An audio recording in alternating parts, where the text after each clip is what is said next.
what the deferred sales trust creates is what we like to refer to as a way out. Welcome to CREPN Radio for influential commercial real estate professionals who work with investors, buyers, and sellers of commercial real estate coast to coast. Whether you're an investor, broker, lender, property manager, attorney, or accountant, we're here to learn from the experts. Welcome to Commercial Real Estate Pro Network's CREPN Radio. We're so glad you could join us. My name is J. Darren Gross. I'm a real estate investor and a commercial property insurance broker. Our goal here is to have a conversation about commercial real estate, and today is no different. Our guest today is Richard Hershey with WeReduceTaxes.com. If you or your clients are invested in real estate and you thought the options for dealing with the taxes were limited to selling and paying the taxes on your capital gains or doing a 1031 exchange, or quite often just to do nothing because of the hassle, you are going to appreciate the solution that Richard brings for real estate investors. Before we get into that, though, I just want to remind you that no matter how you found us, whether it was LinkedIn, Facebook, YouTube, Twitter, we are glad you're here. And as always, if you like what we're doing, please let us know. We'd love to hear from you. Your likes, shares, and follows are always greatly appreciated. On another quick note, if you haven't already, be sure to grab my Real Estate Investor's Guide to Commercial Insurance at jdarrengross.com. That's J, the letter J, Darren, D-A-R-R-I-N, Gross, G-R-O-S-S.com. And also, if you have, or if any of your clients have any questions about their commercial real estate insurance, reach out to me. I will do all I can to help you. All right, let's get on to the program. Here now is my conversation with Richard Hershey of WeReduceTaxes.com. All right, today we have with us Richard Hershey. Richard is with WeReduceTaxes.com. Richard, welcome to the program. Thanks for having me. I look forward to the time we're going to spend together today. Well, and likewise, I do too. And today could not be any more timely. Just last week, I was with my accountant, and we were discussing all things taxes, and of which included the depreciation schedules for real estate, and that led to the conversation about what happens when you sell the property, recapture, and all that fun stuff. So I'm really, really, really looking forward to talking with you in depth here. But before I get ahead of ourselves, Richard, could you do us a favor and introduce yourself and tell a little bit about yourself and your firm, and let the audience know who you are? Yeah, Darren, I appreciate that. I've been in the financial service industry for, it's hard to really say, close to 30 years, and that's a tough thing to get out, as you know. But I've seen a lot of things come and go. I've been involved primarily in distribution of financial service products like insurance and securities and things of that nature. And a couple of years ago, I came upon this opportunity that was very unique. And as you mentioned, folks in real estate have a lot of trouble with their exit strategy. So I've always been looking for a way to approach and help our clients with their real estate issues, taxes, financial performance, and things of that nature. So this kind of fell into our lap as an opportunity. That being said, what we do is we help real estate investors who are facing capital gain issues on their sale of real estate. Well, so whether it's a primary residence or it's an investment property or land or a commercial building or something like that, or even in the sale of a business, those transactions, if you're lucky, you have a gain and you're facing capital gain issues.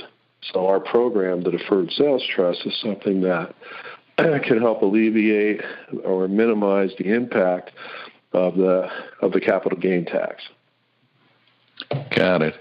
And the deferred sales trust, I want to get into that quite a bit more, because historically, as I've understood it, and I think most people do, if you own real estate as an investment, and for all the years that you've owned it, you've taken depreciation, the property has actually appreciated in value, and on the day you want to sell, you've got to recapture that depreciation, and you've also got the gain from the price you bought it at to now the sale price, and presumably it's up. Hopefully it's doubled or more for you. But through all of that ownership, you haven't had to recognize a gain, and the gain's not recognized until you sell. And so what I've known and what I've talked with many investors about, and has historically been kind of the recognition of what your options are, were essentially three options. Either A, you could elect to pay the taxes, which I'm surprised at how many people I know that just that's the way they operate. They don't even think twice about it. They just pay the taxes and move on. You could elect to do the 1031 exchange, which has numerous, I guess, there's a process. I guess what that is there's a neutral third party that takes the proceeds, and then you've got timelines you've got to meet to identify and invest. Or if you don't like either one of those options, you just continue to be a landlord or investor, and you're still doing what you've been doing, and nothing changes. And when I found you on LinkedIn and learned a little bit about what you do, it looks like you've I don't know if you've uncovered or discovered a new way or an alternative way, but let's talk a little bit about your deferred sales. You know, Darren, you hit the nail right on the head. When I talk to potential customers or clients, they all review the same scenario that you did, which is, you know, should I sell? Should I keep it? If I sell, what do I do? You know, do I do a 1031 exchange? Do I pay the tax? You know, and they get confused. And unfortunately, more often than not, what I'm seeing is they're taking that latter option where they don't really do anything. They just can't grips with, you know, paying that tax, or the process of a 1031 exchange just seems overwhelming. In today's marketplace, what we're seeing in many asset classes, there's tremendous price appreciation. The value of the real estate has risen to such levels where, you know, it's kind of a seller's market today, where we have very high values. So these properties, especially like if you're an apartment building owner, or if you have commercial property like an office building, certain asset classes are really undergoing tremendous price appreciation, and inventories are very low. On a regular basis, when I talk to potential clients, is, you know, the market here, especially in Southern California, is such that the rate of return, or what we call the cap rate, is very low, which means the value for their real estate is very high, and the rate of return after you factor in rents and all that kind of thing is very low. So you're able to sell your property for maybe a 3% cap rate. It's very difficult to convince somebody who has had the hands-on management, the day-to-day responsibility of managing their real estate, to sell that through a 1031 exchange and potentially reinvest in another market. So you're not going to talk somebody into selling a Southern California real estate venture and reinvesting that into another market, perhaps in Texas or Florida or somewhere along the East Coast or in the Midwest. Just the very nature of owning real estate is they tend to be more independent and they tend to be more hands-on. So more often than not, that opportunity stalls. So if you're a real estate agent, we're in an unusual circumstance today where there's a lot of money that want to invest or be deployed in real estate. So we're in an unusual circumstance where there's a lot of financing and there's a lot of money available, but there's very limited opportunity. The inventory is very low in many markets because they don't have a sufficient exit strategy. What the deferred sales trust creates is what we like to refer to as a way out. It really is a fourth option for folks to consider. So the basis of our transaction is such that we're able to allow for an investment property to be sold on a tax-deferred basis. There is no requirement, like there is in a 1031 exchange, that they replace that property, that they you have to worry about the 45-day identification period. There's no 180-day window. There literally is none of the requirements that are present in a 1031 exchange. Well, Darren, to summarize, what we're able to do is we are able to help a real estate investor sell a property. So imagine being able to sell your apartment building on a tax-deferred basis, not have to worry about the 45-day identification period, not have to worry about closing the transaction in that 180-day period of time. You literally can sell your property on a tax-deferred basis, take the proceeds from that sale and invest it into alternative investments like stocks, bonds, mutual funds. You can buy an annuity. You can invest in another business. You literally can convert your real estate into other asset categories that might be able to help you diversify your current financial situation without having to complete a 1031 exchange. So the trust, you create a trust and the proceeds go into that? Is that what I understand from the sale of the property? Yeah, there's a couple of moving parts. So what I like to do is I kind of like to help visualize this. Obviously, a lot of the conversations that we have are over the phone initially. So what I do here, for those of you that happen to be listening and you might be at your desk, if you have access to a piece of paper, we can kind of give you a little bit of a diagram here to sort of outline how the opportunity works. So what I would do is draw a triangle, and on one side, the lower left-hand side of the triangle, I would write the word seller. On the right-hand side of the triangle, I would write the word buyer. And at the top of the triangle, I would write the word trust.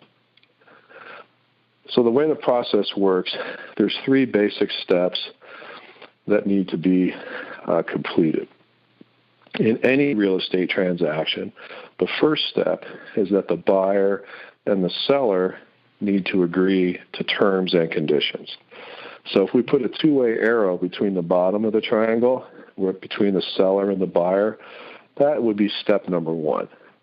So the seller is going to sell the property for $2 million. The buyer is going to buy the property for $2 million. So they have a basic understanding of the terms and conditions. Now they're ready for escrow. What we do at this point is we create a trust mechanism that allows for our process, our program, to take place. So we establish the deferred sales trust. Escrow is opened, and during the escrow process, there's typically several things that need to occur. But what's very common in most escrows, there's going to be an inspection period, and there's going to be a period of time where the buyer is able to secure their financing. So those are called contingencies. We execute what's called a transfer of the property. So what we do during step number 2 is picture an upward arrow from seller to the trust. What we do is at the conclusion of the escrow process, when the contingencies have been listed, when the contingencies have been lifted, primarily the financing is secure and the inspections are approved, we execute a physical transfer of the property from the seller into this newly created deferred sales trust mechanism or vehicle.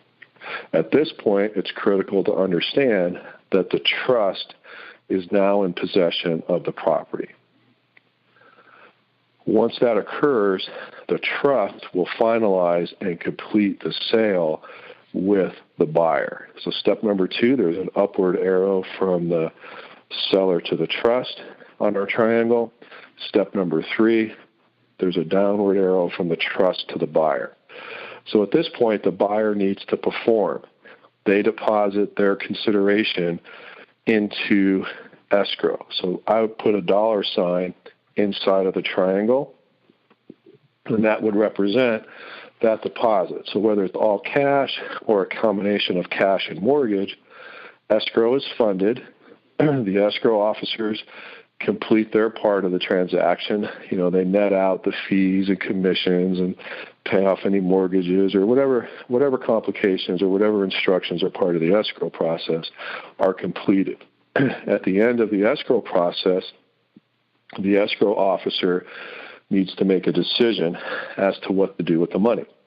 At this point, it's very critical that they follow the procedures. In a normal 1031 exchange process, what would happen at the completion of escrow? Typically, the money is sent to a third party. That third party is referred to as a qualified intermediary or an accommodator. If the money is sent by escrow directly to the seller, that triggers a taxable event. Right. And most folks don't want that. They want to keep the transaction tax deferred. We utilize the same process that is present in a potential 1031 exchange, and that we forward the money from escrow to that third party accommodator or qualified intermediary. We give the client the potential to execute or to have the ability to find a potential 1031 exchange replacement. So we don't take that window of opportunity away from them. We encourage them to, be confident and be secure in their decision. So their broker, their agent themselves can continue to look for a potential 1031 exchange replacement property. We like to say the miracle replacement, but you get the point. We're not taking anything away from them. So what happens on the 45th day, the accommodator is going to make a call, and they're going to ask, have you found a potential replacement, and do you intend to identify any properties as a potential replacement? So let's just assume that the answer is no, and their intent is to continue with the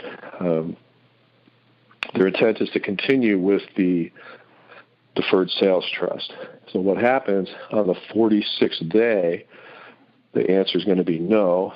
We're not intending to identify that replacement. We now have what's called a failed exchange. So at this point, what happens is we have language in the agreement with the accommodator that allows for the orderly transfer of the funds from escrow that are now with the accommodator to be transferred to a custodial account at a major financial institution. Something similar to perhaps Bank of New York Mellon, a Fidelity, a Schwab, some facility like that. The type of account that's established is a trust account on behalf of the seller of that property. When the money gets deposited, the trustees of the trust, there are trustees in place that manage the process here. The funds go from the accommodator into a custodial account where the trustees of the trust are now able to invest that money in a pretty liberal fashion. There's a number of things that they can do. Typically, the goal is to invest the money to produce a rate of return or income that can be distributed back to the former owner of the property. The transfer of the money from the accommodator to this trust account that's been established is done and helps maintain the tax-deferred status of the money. So at this point, the seller has not had what's considered to be constructive receipt of the funds, and this allows that transaction to remain tax-deferred. So the fact that the money is in a third party's hands, it maintains that tax-deferred status, correct? That is correct. All right. So you brought up a couple things there I wanted to ask you about. So when the transfer of the property goes from the seller to the trust, can you help us understand the tax issues associated with that? Sure. And this is an area, Darren, where we always like to, put that disclaimer out that, I'm not a tax attorney or a CPA. If we were in person here, I'd joke with you, I only play one on TV. But, you do have to, you do have to get this verified by your own tax professionals. But the premise and the concept is this, is that the transfer goes from the seller to the trust. The trust now owns the property based on whatever the predetermined terms and conditions of the anticipated sale are. So the example that we've been using, that's going to be $2 million. So at this point, there is a gain. That gain is recognized. However, constructive receipt is not been completed by the buyer, by the seller. At this point, the seller has not received any money, so the tax liability is still in a deferred status. The tax liability is generally considered to be due and payable when you actually receive any part of the payment. At this point, the seller has not received any money, so therefore no taxes are due because they have not had constructive receipt of the money. Does that help? Oh, yeah. That helps a lot. So let me ask you then. So as you go forward, the vehicle, and maybe what we should do is you explain once the sales occurred, what happens? I mean, because I'm assuming the whole goal of this was to get out of real estate and get into something else and to continue to generate some sort of revenue. How does that play out as you go forward there for the taxes and what is tax? I mean, the proceeds, does the principal stay intact? Is there a recognition of the gain if the principal? Darren, at this point, I know a lot of investors are scratching their head because this is kind of a unique concept. We're real estate investors are typically very familiar with the rules of a 1031 exchange.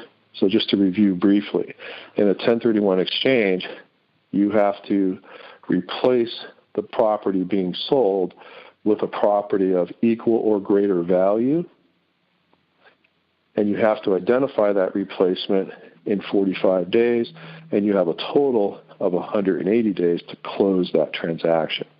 If you have any debt or mortgage on that property, you must also replace the mortgage or the debt in an equal or greater fashion, also recognizing those same time frames.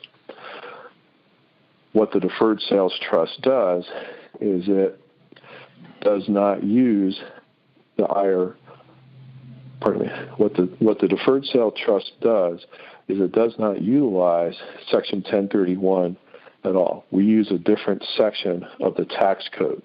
That section of the tax code is Section 453. So we're under a different set of rules and requirements to have a successful transaction. At this point, it's important to understand that the transfer of the property to the trust, the sale of the property by the trust to the buyer, the money going through escrow, from escrow to the accommodator, and now from the accommodator into the trust account has all occurred on a tax-deferred basis. So we're not avoiding any taxes, and I want to make sure that that point's understood. We're not avoiding anything. We're just deferring it. So the net effect is very similar to the result that you would have if you were completing a 1031 exchange. You're able to take the proceeds from selling, let's call it property A, and moving all of that money into property B. If you do that successfully and follow the rules, that transaction occurs on a tax-deferred basis. Right. So let me ask you, just as and you kind of, when you were introducing the transaction and the option for the seller to do a 1031, and on day 46, it's determined that they're not going to be able to do a 1031, that then they go into the trust. I'm assuming that at that point you've lost any future opportunities to do the 1031. You can't decide 3 years after getting into a deferred sales trust that now you want to go buy another property and roll that those deferred gains. What am I saying? Deferred gains into that new property. Am I correct, or can you do that? Darren, that's a good question. The deferred sales trust does not extend the requirements for a successful 1031 exchange. So in other words, once you miss the 45-day window of identification, or you miss the 180 days, that's gone forever. So once a client utilizes the deferred sales trust, he's operating in a different arena, if you will. So what happens is the money goes from the accommodator into the trust account. The trustees of the trust are now able to deploy those assets in a pretty liberal fashion, and those funds are now in a tax-deferred status. We don't want to imply that in the future, if they want to get back into real estate, that they could do it through a 1031 exchange. That option is no longer available to them. So that's an important consideration as to whether or not to do a 1031 exchange or to consider doing a deferred sales trust. Now, that being said, it's important to also recognize that one of the eligible investment options for the trustees to consider is real estate. So the trust is not prohibited from purchasing real estate as one of the investment options that may be utilized inside of the trust. Does that help? Yeah. No, I think I understand. So the 1031 is at that. The option for the 1031 is at the original point of sale, and once you go past 46 days, that's gone. But within the trust, real estate could be an investment vehicle that could be used. If I understood right. That's correct. Thank you. Got it. Okay, so then playing this thing out here. So I've sold my property. Or actually, in the sales process, we created a deferred sales trust. The proceeds are invested in whatever vehicle, and let's say it's not real estate, just for example's sake. Hopefully there's a return. I'm assuming there's any investment you're looking for a return. How does the tax play out going forward? Are the proceeds from the investment? I mean, you've got the principal, which includes that gross amount that was the gain net, the whatever mortgages or whatever that I had on the original property. And now I'm hopefully getting some sort of a rate of return. Is the return then taxed as ordinary income, or is that? I'm assuming does that play out just as regular ordinary income? Yeah, that's a good question. Let me help you understand how the the program works after this point. So now we're all clear. We're probably all on the same page here. Just to review where we are, the money's now inside of the trust. It's been invested, and now it's earning a rate of return. So just to keep the example consistent, let's just say that there's $2 million net that was deposited into the trust, and that was invested in a way where it's yielding a 5% rate of return. That 5% rate of return is distributed by the trust to the former seller, okay? And that income is going to be taxed as ordinary income. So the example we're using is $100,000 a year. That gets distributed out of the trust to the seller. That is considered ordinary income and would be taxed based on the individual taxpayer's income tax brackets. The principal or the corpus of the trust remains tax deferred. If, however, the client decides, let's say they want $100,000 out of the $2 million that's sitting inside of the trust. If that was distributed, that would be taxed on a capital gain schedule on a pro rata basis. So to the degree that they had basis, that portion would be tax-free. To the degree that they had capital gain, that would be taxed as capital gain. To the degree that they had depreciation recapture, that portion would be taxed at depreciation capture rates. So each state varies. I know in California, I'm a little bit more familiar with the examples here. The capital gain rate for the federal government currently is 20%. The state rate, the maximum level, is 13.3%. The new taxes that are involved with the Medicare tax, that 3.8%, some folks refer to it as Obamacare. The total in California for capital gains could be as high as 37.1%. Depreciation recapture is taxed separately, and that number typically is around 25%. So you can see the potential tax impact is pretty significant. However, that's how it would be taxed. So as a review, the gains or the principal that's inside of the trust, if that comes out, that's taxed on a pro rata basis, either capital gains and or depreciation recapture. Any distributions of earnings by the trust are taxed as ordinary income. Got it. So the big beautiful thing about this is you're able to get into different investments. I mean that's as opposed to the 1031 is a pretty strict property for property kind of limitation.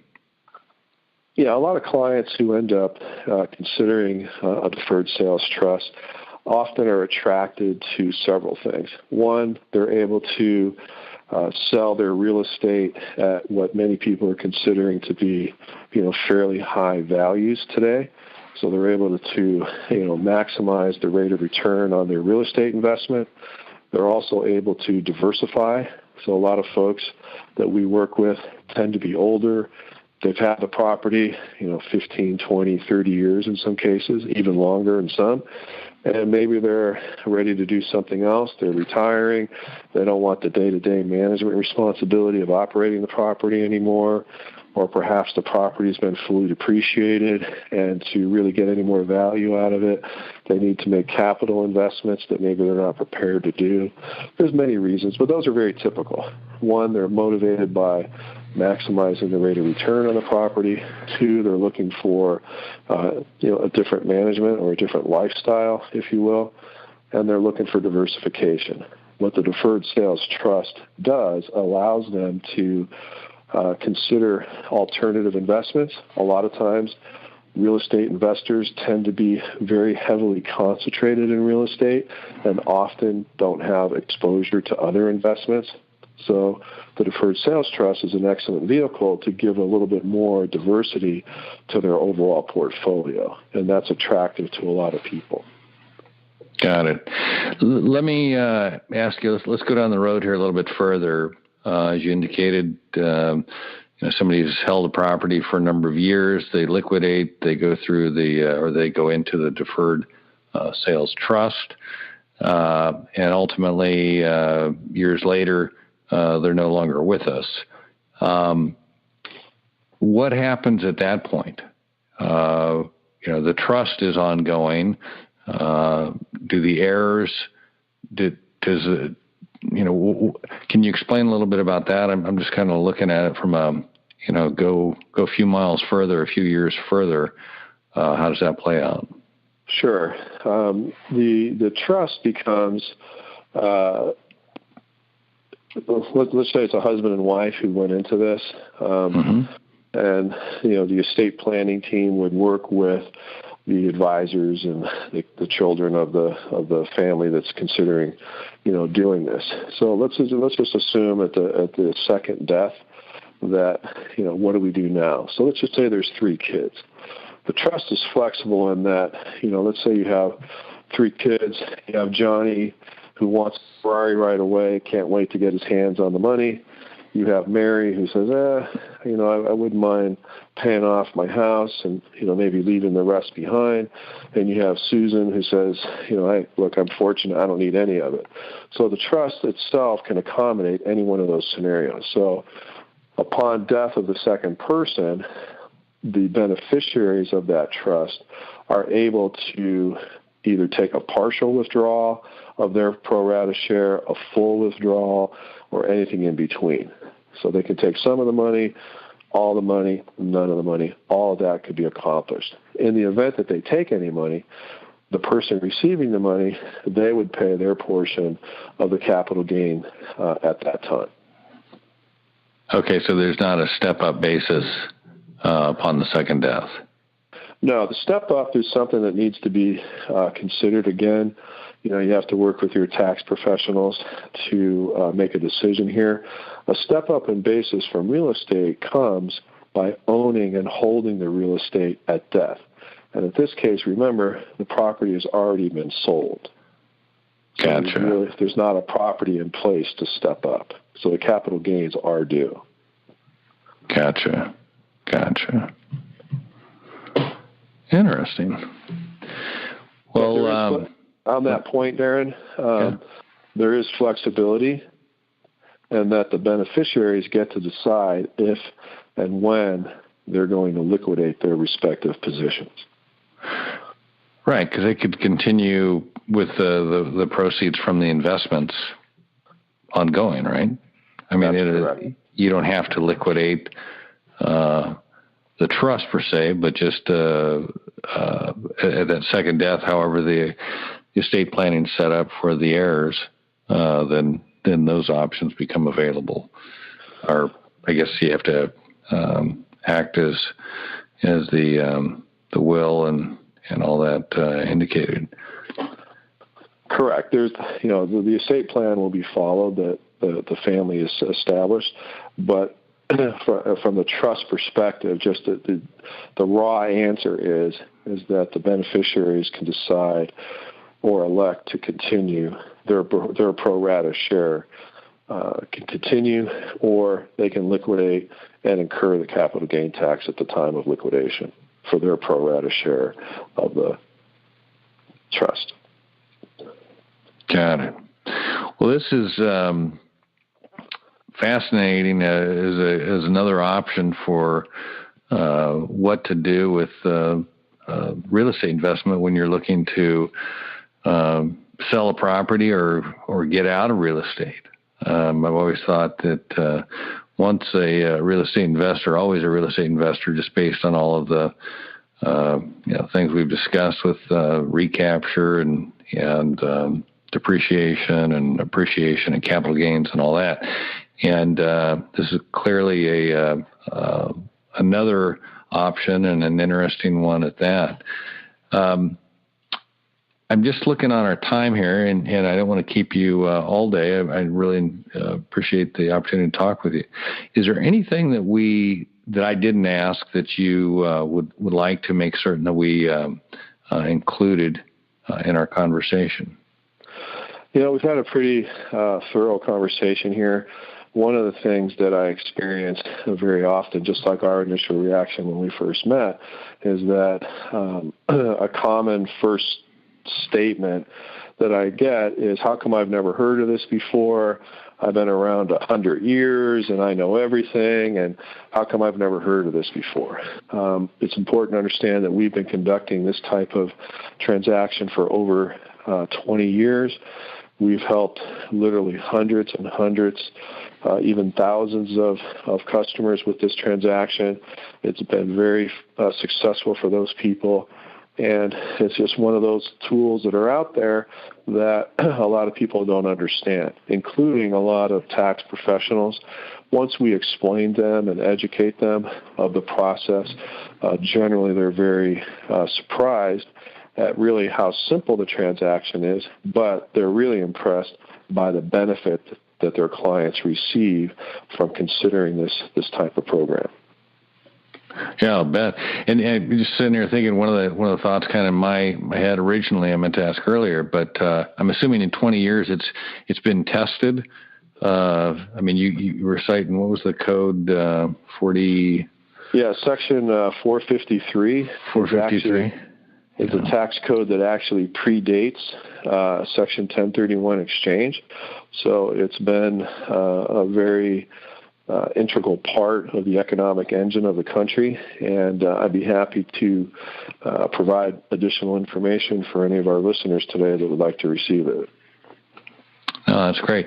And before we wrap up here, I just want to point out to our listeners that Richard is making available, and there'll be a link in the, if you scroll down through the show description there's a link for his Way Out article. Way out meaning a way out, a way to defer the taxes from the proceeds of a real estate sale.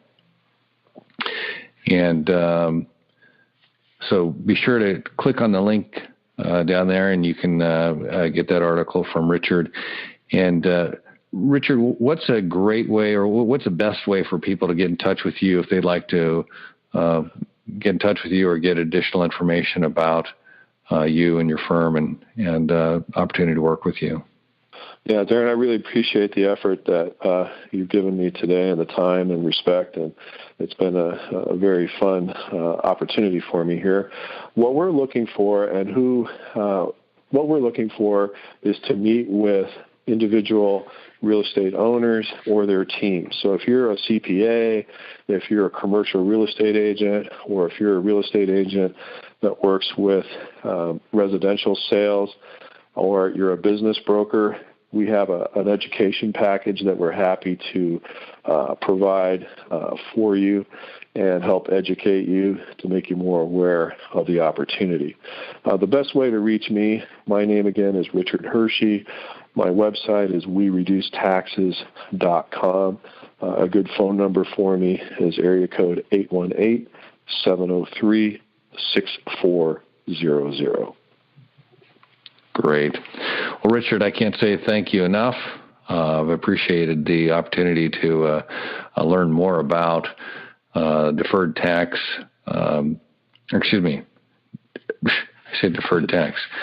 Deferred sales trust. I had a DTS instead of a DST there. The deferred sales trust there. So I've learned a lot, and I appreciate the opportunity to speak with you. And like I do, I would ask that if you're agreeable, we try and do this again here in the future and continue the conversation. I'd love to be able to come back anytime you have an opportunity. I'd love to take advantage of it. I hope you learned something, and that you or your clients can take advantage of the information Richard presented. If you've got somebody, or if you or somebody's trying to sell a property and not liking your options, certainly something to consider. And don't forget to click on the link in the show notes there to get your free copy of Richard's A Way Out. It's an article providing additional details on how the deferred sales trust works. I want to remind you that, as always, your likes, your shares, your follows are greatly appreciated. If you like what we're doing, please let us know. We'd love to hear from you. And also, if you're on LinkedIn, look up our group if you have not already joined. Our group is Commercial Real Estate Pro Network. We'd love to have you inside the group. And a couple other quick notes here. Be sure to grab my Real Estate Investor's Guide to Commercial Insurance. There's a lot of great information in there to guide you and make sure that you're set up properly on your insurance. And if you do have any questions, reach out to me. I'll do everything I can to help you with your commercial real estate insurance. That about wraps it up. Until next time, thanks for listening to Commercial Real Estate Pro Network's CREPN Radio. You're listening to CREPN Radio for influential commercial real estate professionals. For more information on this or any of our guests, like us on Facebook, CREPN Radio.